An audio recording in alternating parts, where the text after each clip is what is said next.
Welcome back, my friends, to The Edge. We're exploding right now on YouTube because of you. We're growing faster than 99.9% of all new tube channels. Again, only because of you. Thank you for subscribing to The Edge.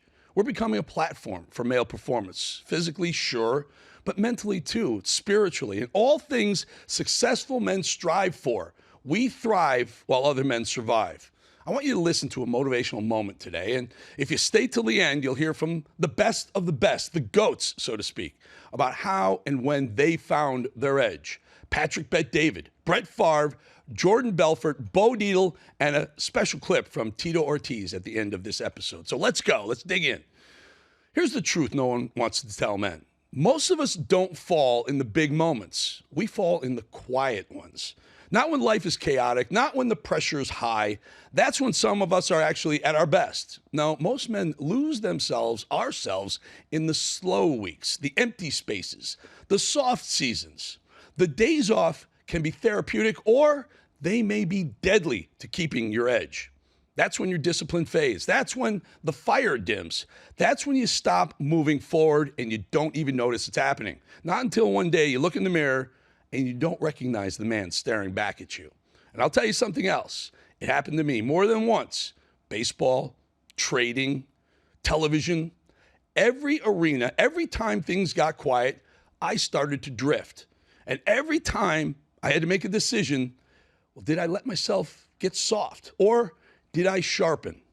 This episode is for the men who feel that drift, the ones who know they've got more in the tank but haven't felt that spark in quite a while.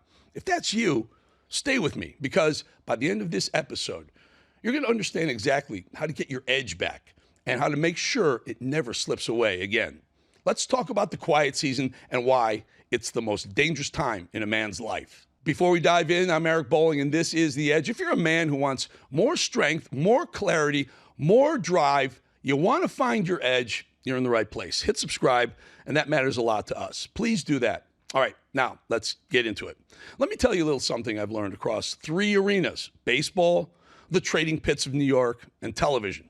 The world doesn't always try to break you. Sometimes it tries to soften you, and that is worse. Most men don't crash overnight. We gradually surrender. We coast. We get comfortable. We stop doing the little things that built us up. And then one day we look in the mirror and say, what the hell happened to me? Your edge isn't taken. It erodes slowly, quietly, silently.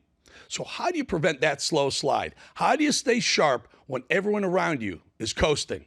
It starts with understanding one truth. Your edge is lost in the micro decisions, not the big ones. Let me walk you through it. Your edge is the decisions you make at 6 a.m. It's a choice between another hour of sleep or getting after it. It's eating the protein, not the pastry. It's making that extra call. It's reviewing footage when it's the last thing in the world you want to do.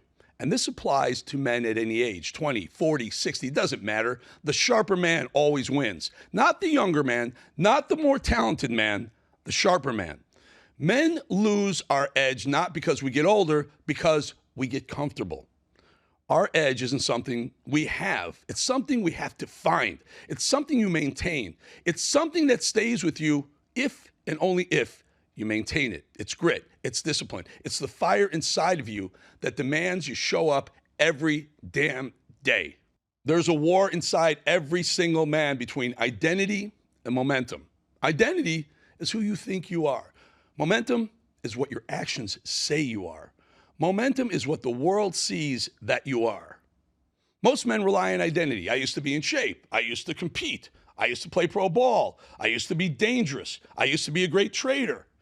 Men become prisoners of their past achievements. Momentum doesn't give a damn about your past.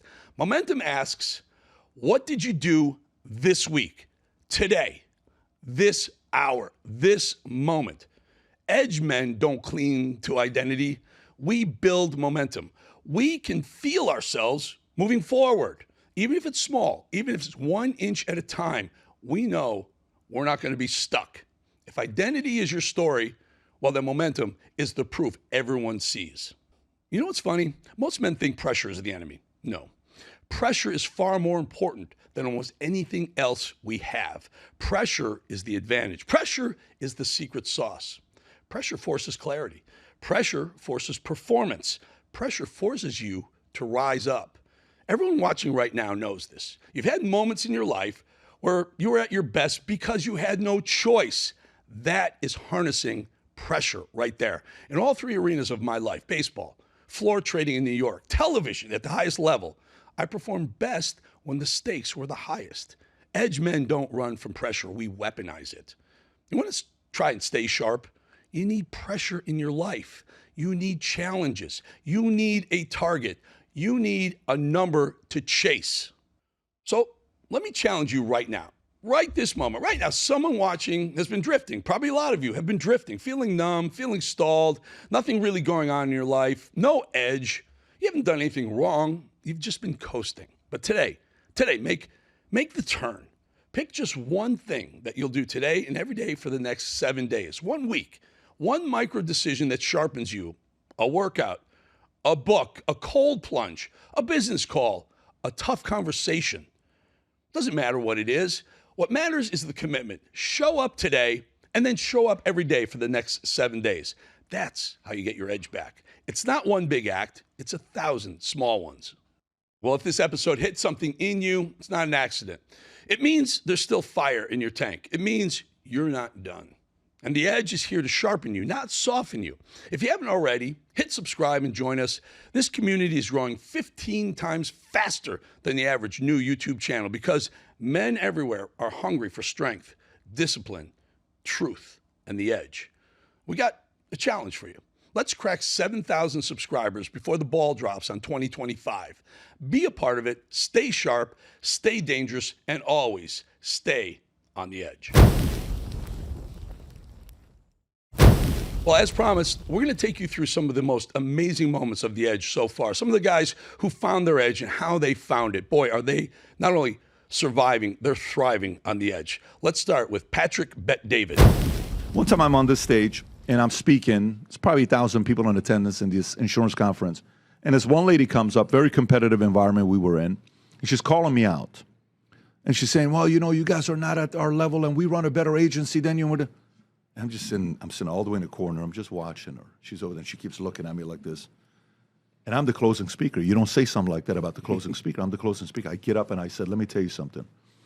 I said, you can never talk to me like this ever again. And here's why. There's one thing we have that you simply don't have. And I will not tell you, but you'll know about it one day. She comes to me afterwards and she says, what is that one thing that you have that I don't have? We're at Walmart. She's crying. I'm sorry. I shouldn't have called you out. I said, I'm never going to tell you, but you will know very soon. But it's going to take a minute. You know what that one thing was? What is it?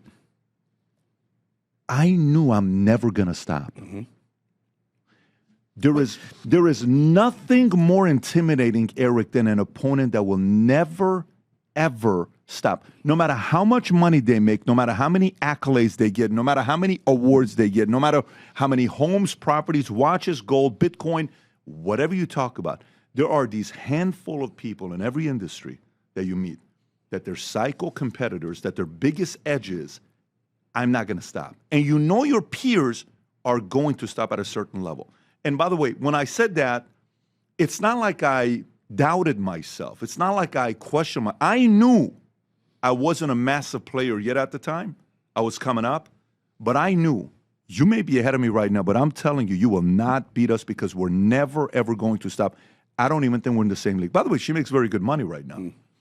But there's levels to this game. So I think that's part of the advantage, not advantage, the edge that you have, that the only way you'll know if that's real or not, you have to kind of be around for a couple decades. And let's not forget, Hall of Fame quarterback, knocked down, sacked more times than any quarterback in the history of the NFL. Also played 16 years uninterrupted, never missed a game. 16 seasons. That's unheard of in these times right now. Could be the greatest of all time as far as endurance, perseverance, and grit. Brett Favre's edge. I spent 73 days in rehab in Topeka, Kansas, at a place called Menninger Clinic. I think it's since moved to Texas. And I was there 73 days because I thought I knew it all, and I thought they were idiots. And they've heard it all before. And so when I would buck the system. They would say, that's 7 more days. That's 7 more days. You know, I punched the wall one time in an argument. 7 more days. Mm.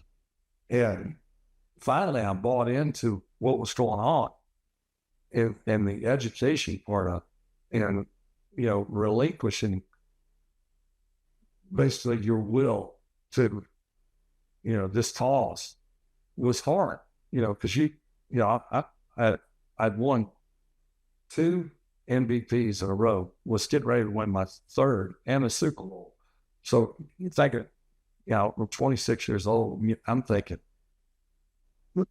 I don't have a problem. I'm playing great. You know, I can't play any better. When in fact, I'd had 2 seizures. I was not sleeping. And my whole life revolved around getting these pills. So there was a major problem, you know, that was taking place at that time. And it took me probably halfway through that 73 days to see the light and admit that I got a problem. And once I did that, I don't want to say it became easy, but it became much easier. What part of your life was this, Brett? What part of your life when we did this amount of time was it? Well, when I came out of the treatment after the 73rd day, I had 1 day off before we started training camp. Deanna and I got married, and then I started training camp the next day, and then we went on and won the Super Bowl at the end of that year. So that was the '96 season. You were clean the whole season. The whole season. Now, haven't taken a pain pill since. Mm-hmm. Which, you know, there's been times where I thought I needed it. Do you think, had you not gone to the rehab, you wouldn't have won the Super Bowl? You may have played different that year? I think my career would have been shortened considerably because I was definitely spiraling out of control with no end in sight. Well, this next guy, Jordan Belfort, the movie Wolf of Wall Street was made about his life. He was knocked down so many times, they ended up throwing him in jail for a few years, and he's back on his feet. Jordan Belfort's Edge, right here. The main thing that I would have told myself back then is you need to control your desire for instant gratification. That you need to slow it down, not slow down success, but slow down trying to make money faster at the expense of building a much more stable foundation that could be far bigger and better and less risky if you delayed things, let's say 6 months, 9, you didn't just try to make every buck and you sort of took a different approach. That would be the main thing I would say. All right. Well, we're gonna let you run, but here very quickly, do you see anyone now that is an up and coming Jordan Belfort? Not really. Thank God.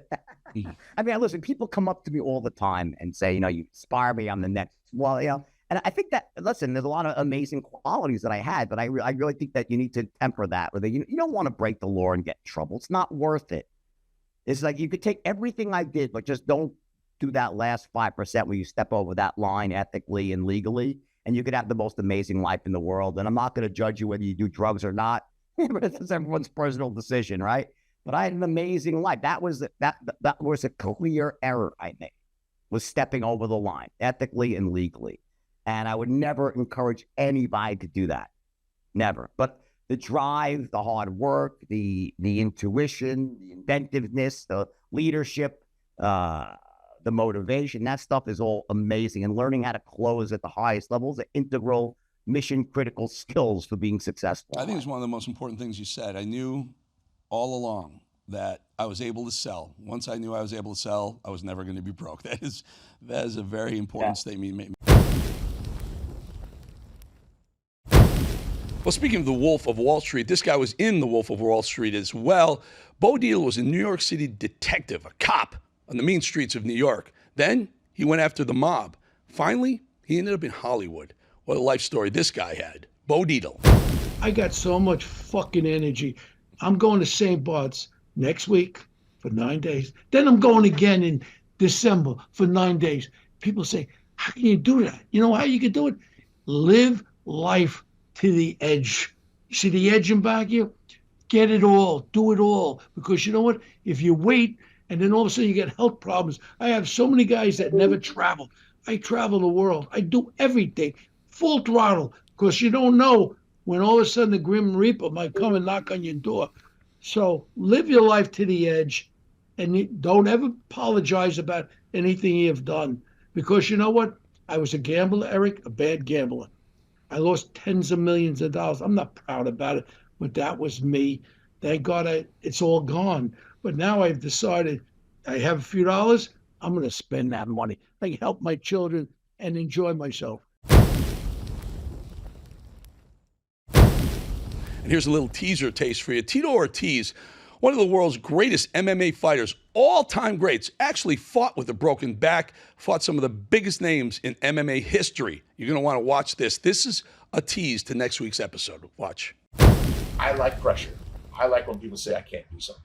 I like it because not the fact that it just proved them wrong, but proved myself that I can do it. And looking in the mirror is a lot. That's my number one, is looking in the mirror and making sure I look at myself and say, it's time for you to step it up right now. I put my life on the line so many times. So many times I competed, with ruptured disc, fractured orbital bone, but I still put my name on the line. I still went out and competed. Every day you asked me to come fight, I would come fight. And then there was a couple times I didn't because I had 22 stitches on my eyebrow, and then I told Dana that I couldn't fight. He goes, everybody else, the ultimate fighter, they do it. Well, that's not everybody else. I'm totally different. Then I'm sitting here throwing out and cuss, and they want me to compete, and I can't do that. I could like. So at the end of the day, I'm thankful for what they did. I've done so many interviews with all guys through Dana, and he still just has no cordialness towards each other. I forgive him. Life's too short to hate. I have no hatred towards that. He's done great for the business. He's done great for a lot of fighters. A lot of fighters now are getting paid great money. I just was in the beginning, and I was the guy speaking up. I was the only one that had the balls to speak up, and I was willing to sacrifice everything to make that happen.